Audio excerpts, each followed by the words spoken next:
Our next African piece is another portrait mask. This one is called a Mblo.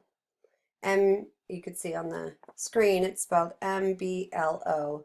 And this is from the Bouale peoples, Baule, which is in modern day Cote d'Ivoire or the Ivory Coast. This one dates from the early 20th century in the Common Era. It is wood and pigment. And two pictures are part of the 250 that you need to know. The large one on the right and then the top left one that shows you the mask that that woman is supposed to represent. So it's a portrait mask and it is of a specific female woman who's in that picture. It's carved though and worn by males in a dance ritual. So this mask is of the woman shown, and it's not supposed to really look like her. I mean, obviously that isn't a mask that takes on the features of the woman on the left, but it's supposed to embody her inner beauty and her character. The mask is exceptional for its nuanced individuality. There is highly refined details, a powerful presence, and considerable age. The idealized faces are supposed to be introspective. There are high foreheads, which represents intellectual enlightenment, and then large downcast eyes that are supposed to reflect the respectful presence in the world.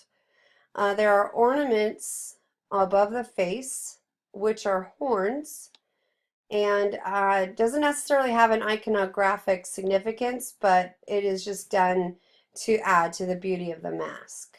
The expression of her on her face is supposed to be one of intense introspection. There are very subtle asymmetries.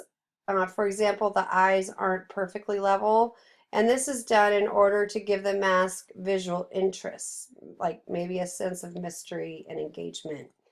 So wearing the mask, as you could see below in that picture, is part of the performance art.